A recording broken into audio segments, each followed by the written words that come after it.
Thank you very much, Musa Faki, Chair of the AUC, Your Excellencies, Heads of State and Government, Honorable Ministers, distinguished delegates. I remain immensely privileged to have the tremendous honor of receiving and hosting you in Kenya for the Africa Climate Summit in Nairobi. Your presence has sent an emphatic signal throughout the world that a new Africa is here and that it means business.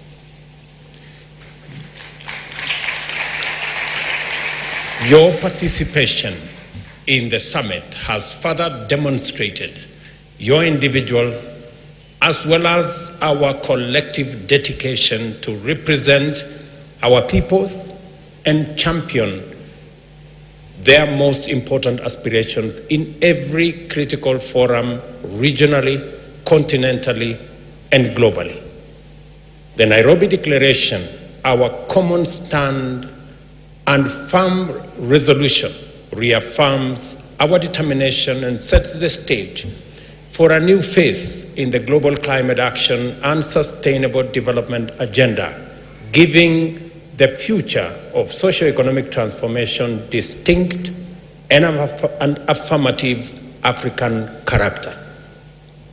I take none of these for granted, and I commend, honor, and thank you for your tireless effort, steadfast support, and willingness to go the extra mile for the sake of a brighter future for Africa and for humanity. As a result of our collective action, there can no longer be any doubt in any part of the world that Africa, humankind's cradle, is also its destiny.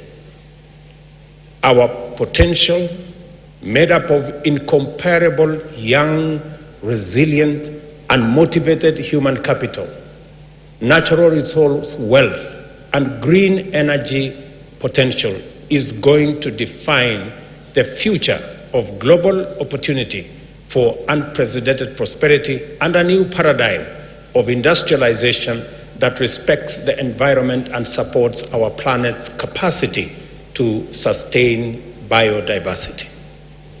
We have successfully demonstrated that African solutions are not just appropriate for Africa's problems, they are necessary for global well-being. Our Agenda 2063 is an agenda for the benefit of all humankind, and the Africa we want aligns with the planet we need. The cradle of humankind is also its destiny, and Africa is the future, I dare say, of the world.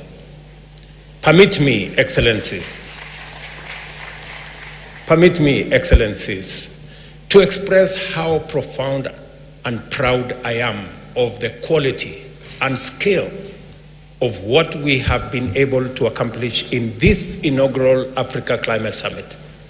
The boldness, vision, diversity, and thoroughness of the contributions made here in terms of debate, exhibitions, collaborations, and other activities have been deeply encouraging and also inspiring. During this action-focused summit, various stakeholders, including governments, the private sector, multilateral banks, and philanthropists, have made substantial commitments totaling a remarkable US $23 billion for green growth, mitigation, and adaptation efforts across Africa. Let us give them a round of applause, ladies and gentlemen. Notable highlights include a transformative partnership investing US $60 million over 2 years in expanding grid access in rural Burundi. A US $4.5 billion commitment from the UAE, represented here by my brother, to boost renewable energy, substantial contribution from the European nations, and significant investments from the private sector, entities like Mazda, PowerGen, Leapfrog, Gross Boundary, and Husk Power, emphasizing renewable energy initiatives. The signing of Kenya's green hydrogen strategy with the European Union is expected to drive and accelerate green manufacturing and create thousands of new high-value jobs in addition to attracting large private sector investments. Additionally, there has been a notable increase in adaptation financing, reflecting a deep commitment to Africa's sustainable future and energy systems, aligning with the ambitious Nairobi Declaration. Our youth have not been left behind in the robust conversation that has taken place at this summit.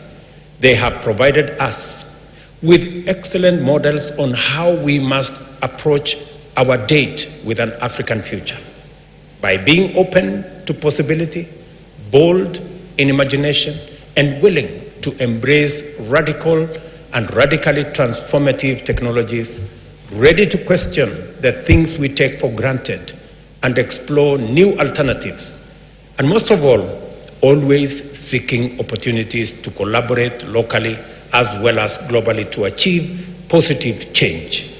Our youth stand out in this summit, and congratulations to them.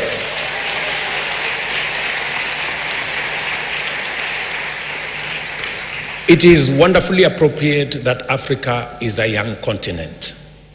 The future does not merely belong to us. Our youth make us the future.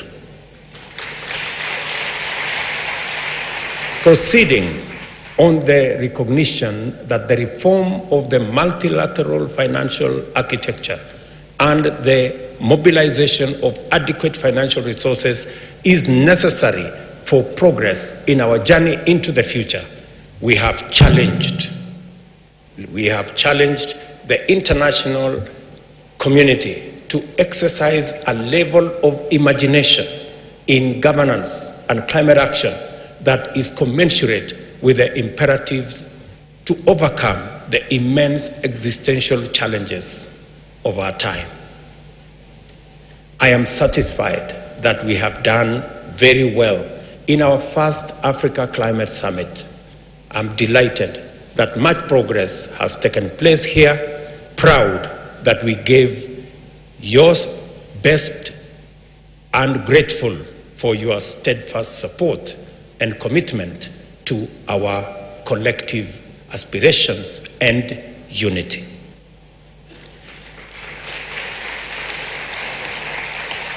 With humility, I thank you for kindly accepting our invitation to attend this summit. I don't take for granted everybody's attendance, big and small, and for your patience throughout the proceedings. I know some of them were long, you had to wait, but you demonstrated unimaginable patience. I want to say thank you very much. It was necessary. Your devotion to Africa's contribution to the transformation of global climate action is exemplary and admirable. I thank the Committee of African Heads of State on Climate Change for giving me the opportunity to champion this phase of our continent's journey to global leadership and in climate action and green industrialization. And I promise that I will do my very best. I also thank the Africa Union and the Africa Union Commission for their unstinting support for my leadership at the CAHOS and for this summit. Musa Faki and your team, Joseka and your team, thank you very much.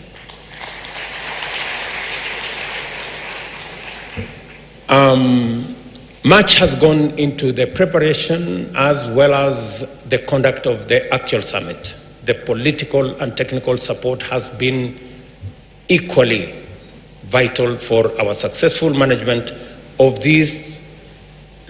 logistical, technical, diplomatic, financial, and other requirements. The declaration we make to the world today defines and amplifies the African position on the way forward in climate action and the fundamentals that the international community must attend to in order to ensure that humanity's economic and ecological imperatives are effectively, coherently, and sustainably achieved. Going forward, we shall use every available opportunity in the busy multilateral calendar, from the G20 meeting, the United Nations General Assembly in a fortnight, the annual meetings of the World Bank Group and the International Monetary Fund soon thereafter, as well as the COP28, to further prosecute our agenda. After our declaration, let us go home satisfied with a job very well done, proud of our progress we have made, and eager to embark on the next phase of our transformation everywhere on our continent. I know we've come from different corners of this continent. Please go home with your head very high. You have done very well. Congratulations. May God bless you. May God bless our great continent. And may God bless humanity. Asante sana. Thank you very much. Maybe by conclusion, I gave you some lessons. Mambo? Okay, let's start. Jambo? Okay, let me do it again. When I say jambo, you say jambo. Hello, hello. Jambo? Good. When I say mambo, how are things? You say poa. You say things are cool. In fact, poa means cool. Okay, mambo? Mambo? One final lesson. How to say thank you. You say asante. You can add asante sana. Means thank you very much. Can we go? Asante? Very good. So at least you have some lessons from home. I told you this is home, right?